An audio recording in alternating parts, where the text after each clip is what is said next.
Елена Сорова – учитель технологии из Усогорска. В школе работает уже 30 лет. Стаж немалый. Однако в Сыктывкар она приехала прежде всего за знаниями. Сначала по примеру, затем самостоятельно Елена Владимировна выстраивает настоящую 3D-модель. Надо, говорит, идти в ногу со временем. По возвращении в район познакомит с пройденным учеников.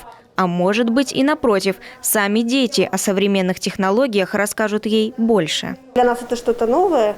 Вот где-то что-то слышали, где-то что-то, может быть, видели. Вот. И если к нам придет такое оборудование интересное, конечно, мы постараемся своих детишек заинтересовать всем этим. Но они, наверное, больше нас знают.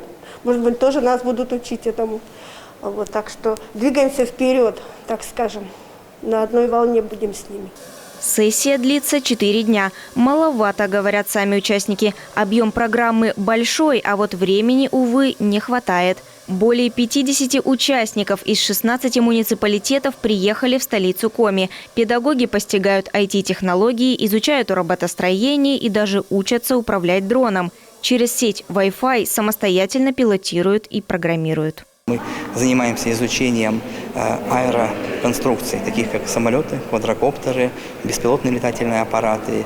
И, соответственно, свои знания и свои технологии мы передаем нашим студентам, в частности преподавателям сейчас, которые дальше их понесут детям в школы и будут их дальше развивать.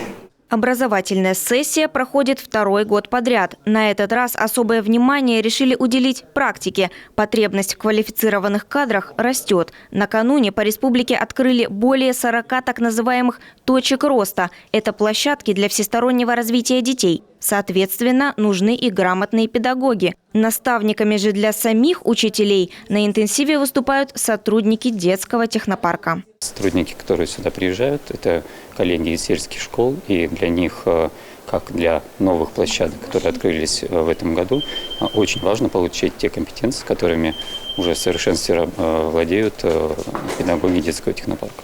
Планируют проводить интенсив и на будущий год. Главное – сформировать условия для технологической грамотности и развить креативное мышление участников. Ведь будущее не только республики, но и страны зависит от детей. Задача взрослых же – подарить им знания и, главное – возможности для развития. Виктория Денисова, Олег Юшков, телеканал Юрган, Сыктывкар.